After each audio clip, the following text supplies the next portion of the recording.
Hi everyone, welcome to the channel Psych Learning. It's Deepika here, and as you all know, today we are in the fourth part or the last part for chapter number 2, Methods of Inquiry in Psychology for class 11 and class 12 की पूरी series हम complete कर चुके हैं. तो please अगर आपने नहीं देखी है और आप 12th में हैं या आपको बेसिक नॉलेज के लिए भी देखनी है तो किस बात का इंतज़ार है, जाइए देखिए. And if you are new to the channel, subscribe करिए चैनल को, नोटिफिकेशंस ऑन करिए ताकि जो भी वीडियो आनी है वो तुरंत आपको पता चल जाए और आपकी जो भी पढ़ाई का गैप है वो ना हो. अभी तक हम बहुत सारे मेथड्स पढ़ चुके हैं, तो अगर आप ये पहली बार क्लास देख रहे हैं तो ये एडवाइजेबल हमेशा रहेगा कि आप पहले जाकर इसके पिछले पार्ट्स देख लीजिए, सो दैट आपकी शुरुआत से कॉन्टिन्यूएशन बनी रहे एंड आपको चीज़ें समझ में आए. आज हम लास्ट पार्ट कर रहे हैं और फोर्थ पार्ट कर रहे हैं चैप्टर 2 का, एंड टुडे हम we will finish this chapter and the next series we will start a new fresh chapter which is chapter number 3. So I think without wasting further time let's move on. And also अगर आपको personal tuitions चाहिए तो आप उसके लिए हमें reach out कर सकते हैं. कोई और भी क्वेरी या प्रॉब्लम है तो आप हमें Instagram, Telegram, email, YouTube comment section या व्हाट्सएप पर भी रीच आउट कर सकते हैं. Okay, let's start. तो we have to do case study method. हमने सारे मेथड्स पढ़े, अब केस स्टडी मेथड आता है. केस स्टडी में क्या होता है, हम किसी भी केस को स्टडी करते हैं. केस क्या हो सकता है, कोई इंसान हो सकता है, इंडिविजुअल, कोई छोटा सा ग्रुप हो सकता है, कुछ इंपॉर्टेंट लोगों का या कुछ ऐसे लोगों का जो एक से हैं, कोई ना कोई चीज़ें आपस में शेयर करते हैं, जैसे, या फिर कोई इंस्टीट्यूशन हो सकता है कि कोई काम कर रहा है, नहीं कर रहा है, कुछ इस तरह से, या फिर कोई स्पेसिफिक इवेंट हो सकता है कि वहाँ पे ऐसा हुआ या वो हुआ. आपको बस ये समझना है कि केस स्टडी मेथड में मल्टीपल मेथड्स का इस्तेमाल होता है इंफॉर्मेशन को कलेक्ट करने के लिए, जैसे कि interview, observation, psychological test and every other thing. मतलब अलग अलग मेथड्स का इस्तेमाल करके मेथड की डीप अंडरस्टैंडिंग ली जाती है और वो केस स्टडी मेथड कहलाती है. तो केस स्टडी बहुत ही वैल्यूएबल रिसर्च है क्लिनिकल साइकोलॉजी के फील्ड में. काफ़ी ज़्यादा हम उसे डिटेल में स्टडी करते हैं एंड ऑल्सो इसमें हम कोई और मेथड भी इस्तेमाल कर सकते हैं. तो केस स्टडी आप अपने में एक मेथड नहीं है, इसके अंदर और भी बहुत सारे मेथड्स हैं जो हम इस्तेमाल करते हैं. जो भी हमने ऊपर पढ़े वो सारे मेथड हम केस स्टडी में इस्तेमाल या यूज़ कर सकते हैं. ठीक है, सो दिस इज क्लियर. ऑब्वियसली ये हमें बहुत डीप स्टडी देता है, इन डेप्थ डिपिक्शन मिलती है लाइफ की, बट हाँ लेबर इंटेंसिव है, बहुत टाइम लगेगा क्योंकि इतनी इन डेप्थ स्टडी चाहिए. तो ऑब्वियसली वैसे चुटकियों में तो होगी नहीं, you need to do something for that. So this is what happens. Now we will do analysis of data. अब जब हम डेटा का एनालिसिस करते हैं तो क्या होता है, दो तरह के मेथड होते हैं हमारे पास. एक होता है क्वांटिटेटिव मेथड, एक होता है क्वालिटेटिव मेथड. तो सबसे पहले हम क्वांटिटेटिव मेथड की बात करेंगे, जिसमें हम ये देखेंगे कि जो भी मेथड का डेटा कलेक्शन होता है वो होता है नंबर्स की फॉर्म में. जैसे कि 1 2 3 4 5, आपने सारा डेटा जो है, कितने टाइप्स हैं, कितनी पर्सनैलिटी है, क्या सब कुछ है, सब कुछ नंबर में चेंज कर दिया और इसे सॉल्व करना या फाइंड करना भी आसान होता है. इसके अलावा the other thing you have is a qualitative data, जहां मैं आपसे पूछूं आप कैसा फील कर रहे हो, कैसा लग रहा है, क्या हो रहा है. कंटेंट एनालिसिस होता है, दूसरों की चीज़ों को हम अंडरस्टैंड करते हैं कि आपको कैसा फील हो रहा है, क्या आप कर रहे हो. So that is qualitative method. और मैं आपको एक और चीज़ बताती हूँ कि क्वालिटेटिव मेथड को ना एनालाइज करना थोड़ा सा मुश्किल है. क्यों है मुश्किल, क्योंकि इतने सारे लोगों ने मान लो लिखा है कैसा फील हो रहा है, क्या फील हो रहा है. So don't you think it's a bit difficult to write and understand कि हाँ क्या कैसे क्या आंसर है, क्या लोगों को लगता है. एक जनरलाइजेशन बहुत मुश्किल है क्वालिटेटिव डेटा में. हाँ मानते हैं कि उससे पर्सनल टच या एक्चुअल अंडरस्टैंडिंग मिलती है, बट क्वांटिटेटिव को हैंडल करना ज़्यादा ईजी है कंपैरेटिवली एक तरीके से. एंड दोनों ही इंपॉर्टेंट है, कोई किसी का सब्स्टिट्यूट नहीं है, एक दूसरे के कॉम्प्लीमेंट्री हैं. तो एक प्रॉपर स्टडी के लिए हमें दोनों को ही स्टडी करना चाहिए. समझ गए? ओके. उसके बाद जो भी साइकोलॉजिकल इंक्वायरी हम करते हैं ना, उस इंक्वायरी में हम ये देखते हैं कि भाई क्या क्या हमें लिमिटेशंस हैं. सबसे पहली लिमिटेशन तो ये है कि इसमें ट्रू जीरो पॉइंट नहीं होता है. मतलब जैसे कि आप बोलो कि मैं इंटेलिजेंस की बात करूं, तो क्या आप बोल सकते हो कि किसी में इंटेलिजेंस जीरो है या किसी में अग्रेशन लेवल जीरो है? नहीं हो सकता है. तो एक ये चीज साइकोलॉजी में नुकसानदेह है कि कोई भी जो चीज होती है इसकी हम बात करें तो उसमें जो ट्रू जीरो पॉइंट होता है वो नहीं होता है. कोई भी जो साइकोलॉजिकल एस्पेक्ट है वो जीरो नहीं हो सकता exactly. Then you have relative nature of psychological tool. तो आपको ये समझना है कि साइकोलॉजिकल जो टूल्स होते हैं ना वो हमेशा किसी के रिलेटिव में बात करते हैं. जैसे कि हम बोलते हैं कि अर्बन सेटिंग्स में कुछ चीज़ें हैं तो हम बोलते हैं कि हाँ वो चीज़ों को स्टडी करके हम देखते हैं कि ये इंटेलिजेंट है. इस तरह का टेस्ट जो है वो दूसरों के लिए एप्लीकेबल नहीं होगा, तो उसे हमें अडाप्ट करना पड़ेगा क्योंकि अर्बन के लोगों ने ये चीज़ें देखी हैं, बट क्या रूरल के लोगों ने ये सब चीज़ें देखी कि कहाँ पर कैसे प्लेन है, एरोप्लेन है, कहाँ पर क्या है, ये सब चीज़ें. तो इसीलिए ये रिलेटिव नेचर होता है, ये हमेशा किसी ना किसी रिलेशन में हम इसे स्टडी करते हैं. Then we have subjective interpretation of the qualitative data. जब भी हम कोई क्वालिटेटिव डेटा स्टडी करते हैं, मैंने अभी बताया, जब आप उसे अंडरस्टैंड करना चाहोगे, आप उसे एनालाइज करोगे ना, तो उस समय आपको बहुत परेशानी आएगी, क्योंकि आपके खुद के बायस भी उसमें मिल जाएंगे। सब्जेक्टिव इंटरप्रिटेशन भी उसमें ऐड हो जाता है, ठीक है, क्योंकि आप उसमें ना चाहते हुए भी सब्जेक्टिव इंटरप्रिटेशन को ऐड कर देते हो, क्योंकि आपको नहीं पता होता है कि आप उसमें वो चीज़ ऐड कर रहे हो। ये भी एक नुकसान है। आई होप आपको सब कुछ समझ में आया। आपको नहीं भी समझ आया, आप हमसे पूछ सकते हैं। सारे मेथड्स कंप्लीट हो गए हैं, इसके अलावा इसमें सब लिमिटेशंस हो गई हैं। And then we have to start with the ethical issues, क्योंकि देखो कभी भी आप कोई स्टडी कर रहे हो, है ना, या आप कोई भी रिसर्च कर रहे हो, तो हमेशा उस स्टडी में, उस रिसर्च में ऐसा नहीं होता ना कि आप आंखें बंद करके कुछ भी करने लग जाओ। आपको उसमें कोई ना कोई एथिक तो मानना पड़ेगा।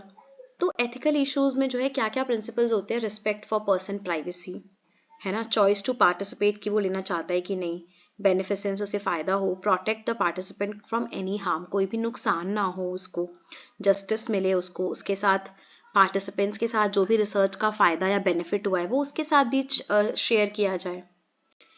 तो इससे क्या प्रिंसिपल आता है, पहला प्रिंसिपल आता है वॉलंटरी पार्टिसिपेशन, मतलब कि आपका मन है तभी आप स्टडी में पार्ट लो, जबरदस्ती कोई भी आपको किसी भी पार्ट नहीं बना सकता किसी भी स्टडी का। वॉलंटरी पार्टिसिपेशन बहुत ज़रूरी है, और अगर आप बच्चे हो, 18 साल से छोटे हो, तो आपके पेरेंट्स का कंसेंट बहुत ज़रूरी है उसमें, ठीक है। इसके अलावा यू हैव इन्फॉर्म्ड कंसेंट, आप उनसे पूछो, उनको बताओ कि देखो आपके साथ स्टडी में ये होगा, इस तरह से करना है, आपको सब कुछ बताना है। आपको उनको इन्फॉर्म करके फिर कंसेंट लेना है कि इस तरह की चीज़ें इस्तेमाल की जाएंगी, तो क्या आप रेडी हो हमारे स्टडी करने के लिए, ये प्रोसेस होगा, इस तरह का कितना बार क्वेश्चन आंसर देने होंगे, तो क्या आप ये चीज़ करना चाहोगे हमारे साथ। आप उनसे पूछो, and if they are okay with that आप करो। तो इन्फॉर्म करना है आपको, उसके बाद उनसे आपको कंसेंट लेना है, ठीक है।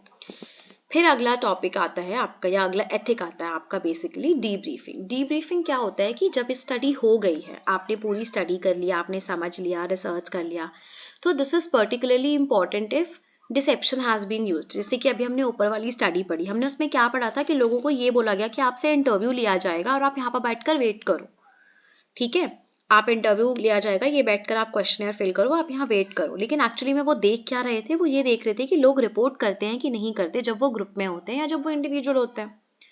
तो यहाँ पर डिसेप्शन हुआ ना, फाइंड कुछ और करना था लेकिन हमें बताया कुछ और है।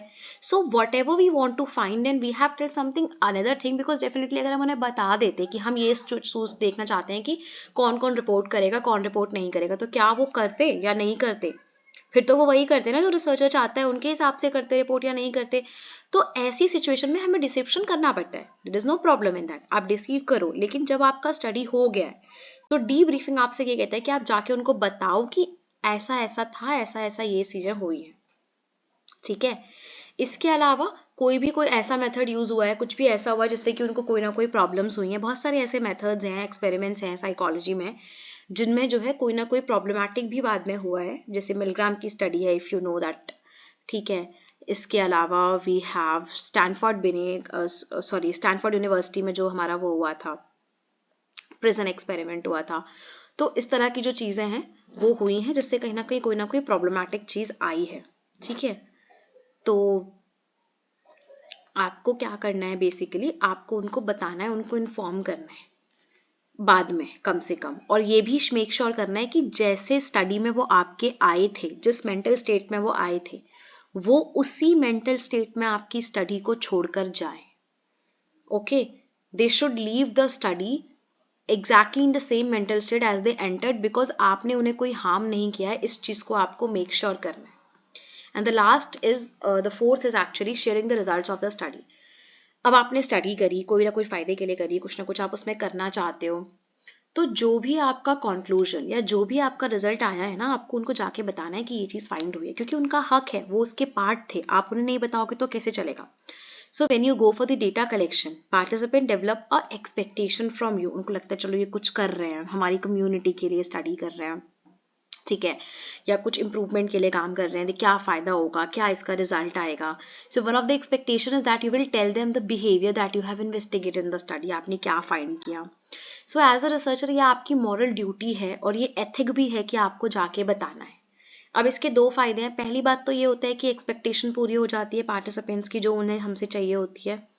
दूसरा ये होता है कि हमें उनका ओपिनियन भी मिल जाता है, क्योंकि वो बोलेंगे कि हमें ऐसा लगता है, हमें उनके इनसाइट्स भी मिल जाएंगे। सो वो भी बहुत ज़रूरी है। इसके बाद हमारा फिफ्थ एथिक है, which is confidentiality of data sources. भाई मैंने आपसे कोई बात करी, आपने जाके बाहर जाके चुगली कर दी किसी को, आपने किसी को बता दिया, तो ये तो सही नहीं है ना। कॉन्फिडेंशियलिटी होनी चाहिए, जो भी प्राइवेसी होनी चाहिए, जो भी चीज़ें उन्होंने आपको बताई हैं, the information should only be used for the research purpose, ठीक है। एंड वो किसी भी इंटरेस्टेड पार्टी को पास ऑन होनी नहीं चाहिए फालतू में, मजे के लिए, सिर्फ काम के लिए होनी चाहिए। And most effective way of protecting confidentiality कि आप उनके आइडेंटिटीज को रिकॉर्ड ही मत करो, नंबर्स में नाम लिखो। इन सच केसेस कोड नंबर्स पे आप नाम लिखो, आइडेंटिफिकेशन को लिस्ट ही मत करो। समझ गए? सो ये सारे एथिक्स आपको फॉलो करने हैं, ठीक है। These are the summary for this. So इसी के साथ हमारा पूरा चैप्टर कंप्लीट हो गया है, chapter number 2 methods of inquiry in psychology, जो कि सच में एक काफ़ी लेंथी चैप्टर था, काफ़ी कुछ है इसमें, एग्जाम में भी डेफिनेटली इसमें से बहुत कुछ आएगा। तो ये हमने कंप्लीट कर लिया है एंड आई होप आप सबको समझ में आ गया है। सो जो नहीं समझ में आया वो आप बता सकते हैं। चैप्टर 3 आएगा इसके बाद, तो उसके लिए you have to stay tune and turn the notifications on, subscribe the channel so that कुछ भी वीडियो आती है आपको पता चल जाए, कोई भी चेंजेस आते हैं किसी भी चीज़ में वो आपको पता चल जाए। इसके अलावा आप अपना ध्यान रखिए, take good care of yourself and all the very best for those who are writing the exam, इधर 12th 11th ग्रेजुएशन मास्टर्स और कुछ भी, और किसी भी तरह की आपको हेल्प चाहिए आप हमसे बात कर सकते हैं। कोई भी पर्सनल ट्यूशन चाहिए तो उसके लिए भी आप हमें कॉन्टैक्ट कर सकते हैं। So that is it then, take good care of yourself and पढ़ाई करिए। जो भी डाउट कन्फ्यूजन है आप हमें रीच आउट कर सकते हैं, मैंने बता दिया, ईमेल पर, Instagram ID, Telegram, WhatsApp, YouTube comment section, आपको जहाँ पर भी इन सब में से कन्वीनियंट लगता है आप हमें रीच आउट करिए। हम आपको रीच आउट करेंगे अगर हमें लगता है कि हमें किस तरह से आपको वो करना है, whatever the way it is, जो भी आपकी प्रॉब्लम है it will be solve. Till then take good care of yourselves, bye bye.